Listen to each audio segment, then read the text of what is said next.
Eto na mga boss, kakapasok lang na balita. Grabe si VP Sara, natakot, binasahan na ng impeachment. Inutos na ni Jinky Luistro, kulungan bangko ni Duterte. Base sa impormasyong kumakalat ngayon sa social media, iginiit ni Representative Jinky Luistro na dapat si VP Sara ang magpresenta ng ebidensya laban sa mga akusasyon sa kanya dahil pwede nilang ipakulong ang mga bangko kung hindi sila susunod at kung hindi nila ipapakita ang tinatagong pera sa bangko ni VP Sara. Kasi pinili pa rin ni VP Sarang magtago at mas pinili pa rin ni Duterte ang hindi magsalita. Kaya kailangan na siyang hatulan ni Luistro base sa hawak na ebidensya. Total hindi na talaga siya magpapakita. Kaya ito, sabay-sabay nating panoorin kung paano si Vice President VP Sara grabe natakot, binasahan na ng impeachment. Inutos na ni Attorney Congresswoman Jinky Luistro kulungan bangko ni Duterte. Pero bago tayo magpatuloy, baka pwedeng i-click nyo muna ang like, share, comment, subscribe at i-hit nyo na rin ang notification bell kung gusto nyo ng mga ganitong klase ng video para laging updated kayo sa mga susunod pa nating ibabalita. Kaya tara, panoorin na natin to. Magandang umaga po sa inyong lahat. Sa aking mga kapwa miyembro ng kapulungan, sa ating mga panauhin na naririto ngayon at sa sambayanang Pilipino. Before we begin, at bago natin ipagpatuloy itong proseso ng impeachment, tandaan natin na hindi lingid sa ating kaalaman na marami pa tayong ibang kinakaharap na problema. Let us accordingly acknowledge the pressing challenges our country faces. Oil prices are rising. The cost of basic goods is increasing. Ordinary Filipinos feel the weight of daily life more than ever. And yet, even as we undertake this solemn constitutional duty, the House of Representatives does not forget its other responsibilities. Kahit may impeachment, tuloy pa rin tayo sa iba nating obligasyon. We have, for example, acted to ease the burden of rising fuel cost, passing a bill authorizing the suspension or reduction of excise taxes. Nariyan na po ang panukalang batas, pinag-aralan, pinag-isipan, at inaasahang makatutulong sa ating mga kababayan. We also continue to work on measures that address inflation, food security, and social services. Also, just this March 2026, the House has acted on measures that directly affect the daily lives of Filipinos, passing a bill abolishing the travel tax, advancing legislation to institutionalize digital payments in government transactions, and pushing reforms to make public services more accessible and efficient. The House has also advanced key education reforms, including amendments to the Universal Access to Quality Tertiary Education Act and the Presidential Merit Scholarship Program. This strengthens support for students and investing as well in the country's future workforce. And after nationwide consultations across Luzon, Visayas, and Mindanao, the House has pushed forward the long-awaited anti-political dynasty bill with plenary deliberations recently completed. These actions remind us that governance is a constant balancing act, attending to urgent needs while fulfilling constitutional obligations. Kahit may impeachment, tuloy tayo sa iba nating tungkulin. Ang ating serbisyo publiko ay hindi napuputol, hindi tumitigil kahit sa gitna ng pinakamabigat na tungkulin. while we scrutinize those in power, we do not lose sight of the hardships faced by the powerless. Having said that, we proceed today fully aware of our dual duty to hold public officials accountable and to serve the people who entrusted us with this mandate. And so now, we begin. Dito nagsisimula ang opisyal na pagdinig ng kasong ito. Sa ating pagsisimula, tandaan natin na ang impeachment ay patungkol sa pananagutan sa bayan. Kaya't marapat lamang na balikan natin ang ating panunumpa.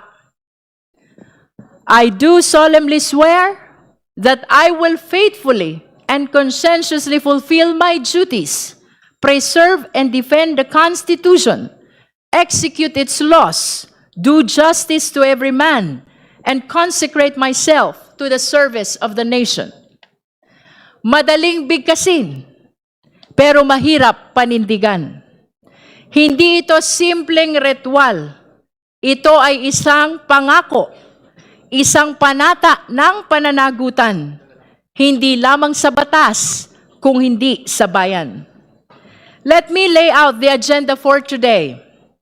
First, we establish the ground rules or the guidelines, not as obstacles, but as safeguards. Their purpose is simple: to maintain order, to allow clarity, so that truth may emerge unimpeded. Ang patakaran ay hindi hadlang sa katotohanan. Ito ang daan upang ito'y malinaw na lumitaw. Second, we move to the initial hearing. Opisyal po nating buksan ang pagdinig sa impeachment na ito. Third, and as part of this initial hearing, we act on pending motions, request for subpoenas, and set the schedule for the next hearings. At the core of these proceedings is probable cause. That is the objective of these hearings.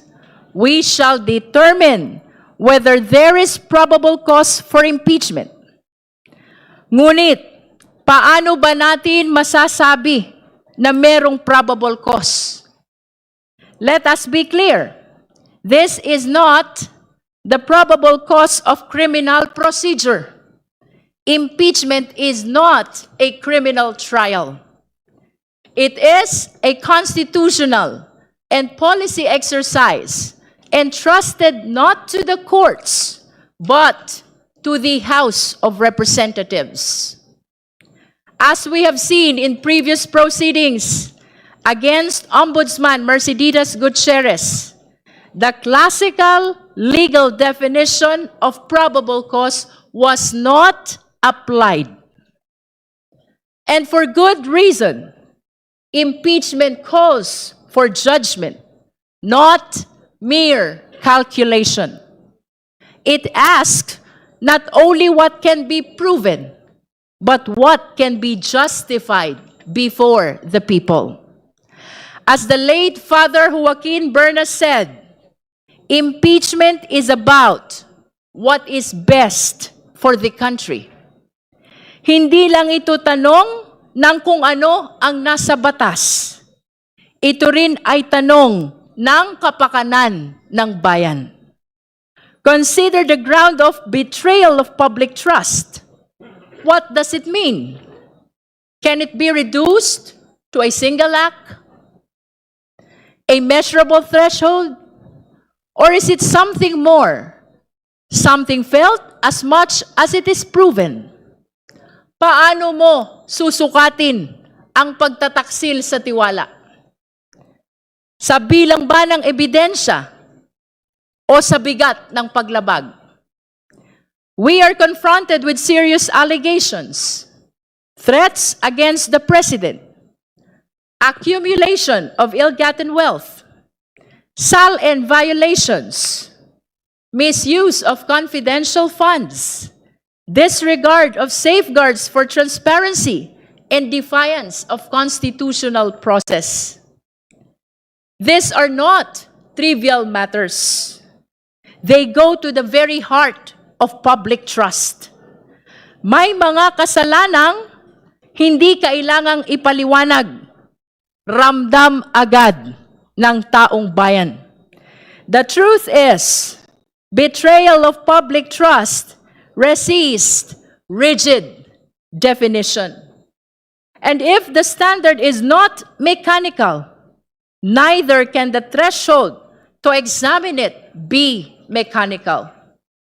Kung ang batayan ay may bahid ng moralidad, ang paghusga ay hindi maiiwasan dumaan sa konsensya.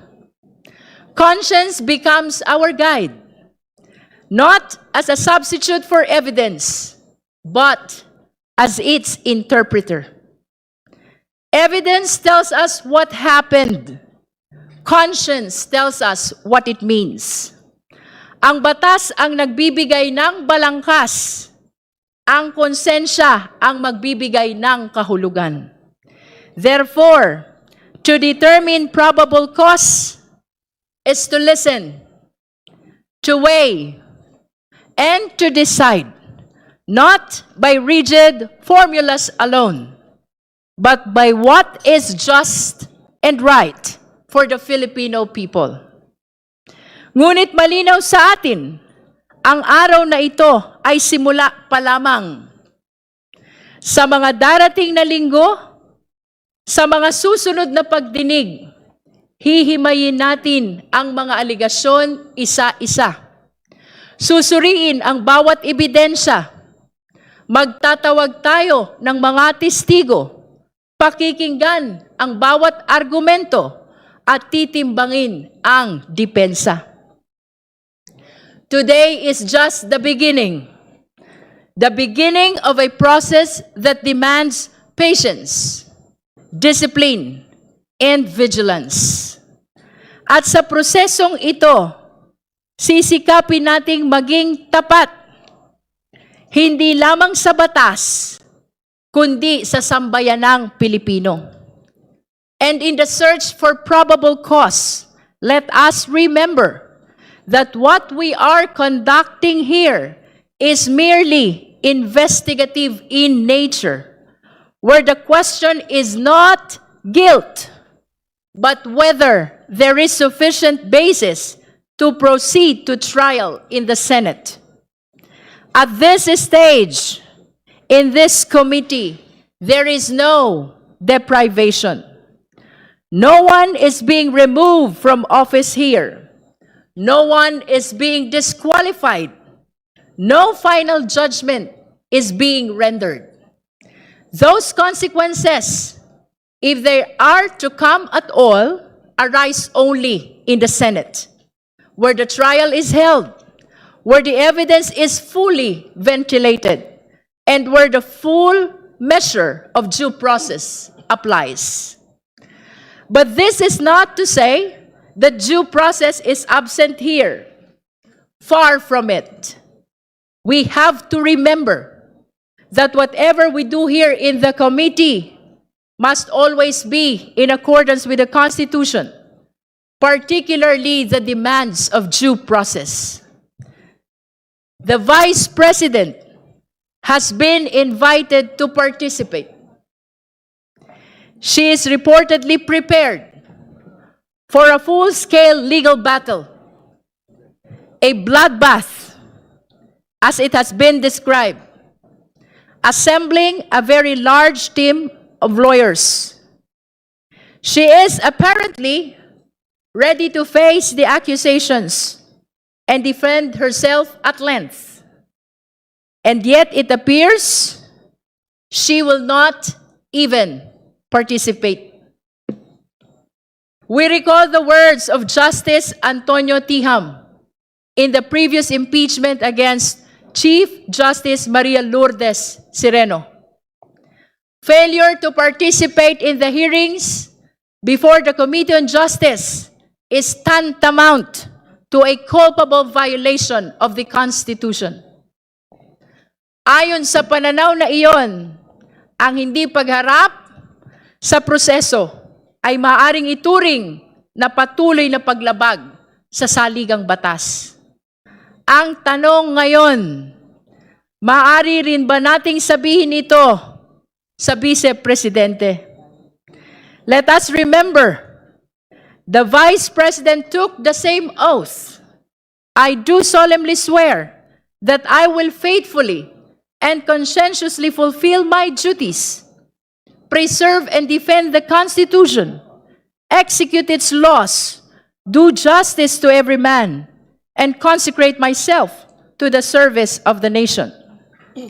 Lahat ho ng kawani ng gobyerno, lahat ng opisyal ng pamahalaan, iisa ang panunumpa, iisa ang pamantayan, iisa ang pananagutan.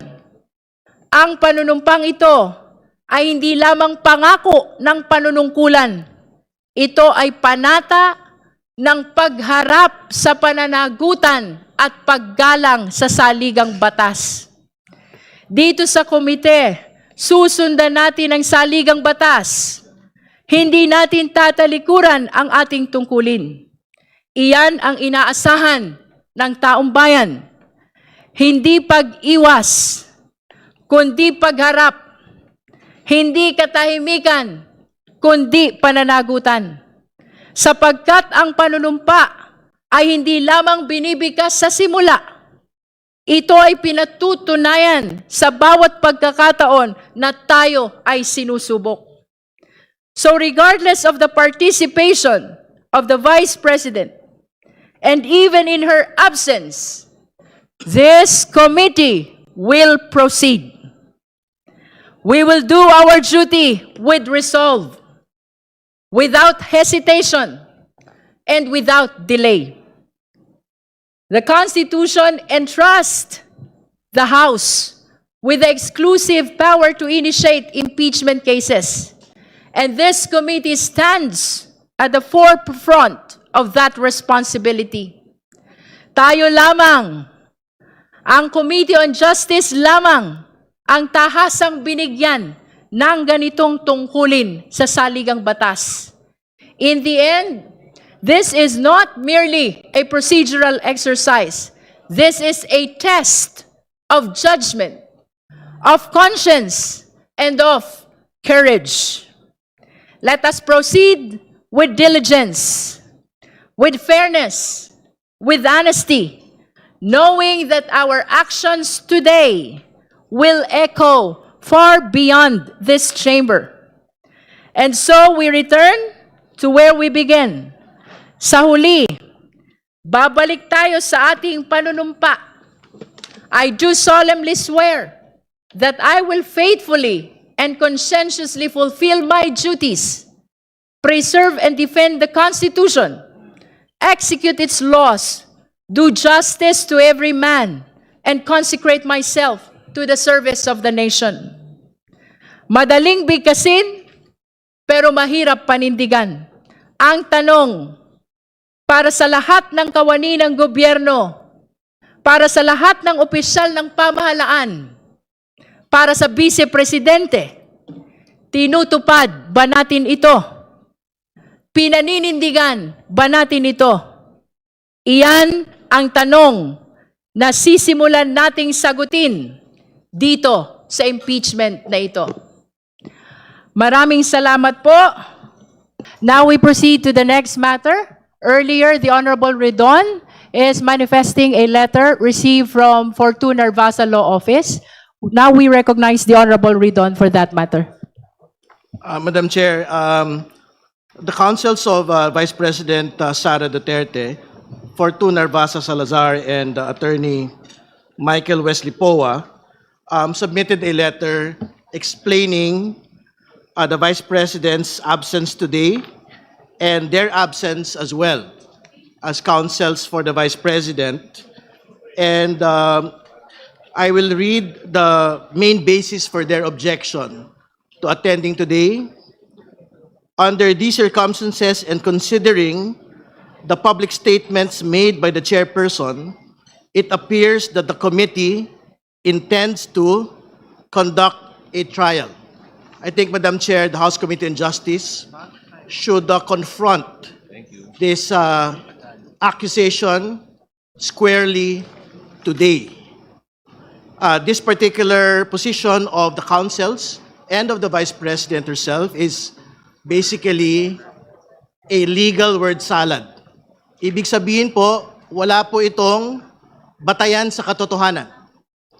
Ito po ay legal na pagpapalusot para lusutan na naman pong muli ang pagpapanagot sa mga impeachable offenses laban sa atin pong pangalawang Pangulo. Yung pong paggamit ng mini trial ng ilan po sa mga kinatawan ng komite pong ito ay para lamang po sa pagpapaliwanag sa atin pong mga kababayan nung pong pagtakbo ng proseso po na impeachment. Particular, ito pong hearing proper at more particularly to make a distinction from the actual trial which will happen at the Senate. No? So, tingin ko yun lang po yung malinaw po na distinction dito po sa bagay po na ito. And Madam Chair, there is nothing in the rules and the proceedings that we have today which can in fact be considered as unconstitutional. I will read for the record the rules yet again and the constitutional provision. The constitutional provision in Article 9, Accountability of Public Officers, Section 3, 2.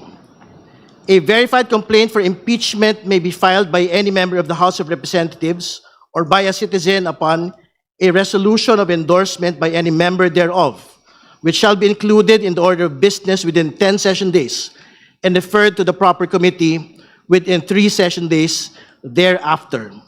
The committee, after hearing, this hearing, Madam Chair, and by a majority vote of all its members, shall submit its report to the House within 60 session days from such referral, together with the corresponding resolution. That is the constitutional provision, Madam Chair. The rules of impeachment of the 20th Congress, Section 7, submission of evidence and memoranda. If the committee finds that sufficient grounds for impeachment exist, the committee shall conduct a hearing. This hearing, Madam Chair.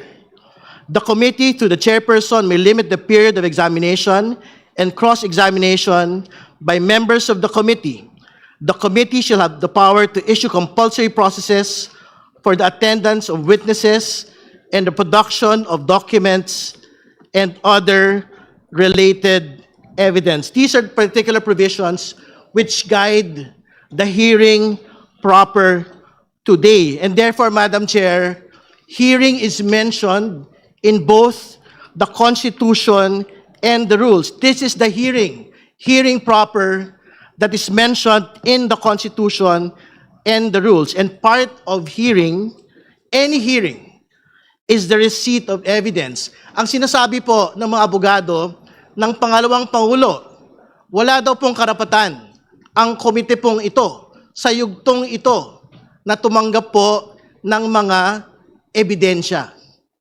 Pero alam po natin na sa mga pagdinig, bahagi po ng mga pagdinig ang pagkuha po ng mga ebidensya. Make no mistake, Madam Chair, the committee will fulfill its constitutional mandate to conduct hearings in the context of impeachment. More importantly, make no mistake, we will receive evidence during these hearings. The subpoenas of all the witnesses and documents will be issued. The subpoenas on the audit reports and congressional records will be issued. The subpoenas on the SALNs, on the bank records, on the tax documents, on the businesses, corporate records of the Duterte Carpio couple and their business interests placed in the SALNs of 2024 will be issued. we will fulfill this mandate today, Madam Chair, until the very end of these proceedings. Yun lamang po. Maraming salamat. Just for the record, the use of mini trial by some members of the Justice Committee is intended only to make a distinction between the proceeding before the Justice Committee and the trial which will happen in the Senate. Let us always be reminded that our parameter in our hearing proper is the determination of probable cause only, which means the justification to be able to proceed to trial. Again, we are not yet determining the guilt. We are not holding trial. This is just a clarificatory hearing for the purpose of determining probable cause, which will allow us to proceed to trial in the Senate. Madam Chair. That is for the record. The Madam Honorable Chair. Ko. Madam Chair. Madam Chair. Ngayon, kayo bilang Pilipino, ano ang masasabi nyo at reaksyon sa balitang ito? Mag-iwan kayo ng komento sa ibaba at atin niyang babasahin isa-isa.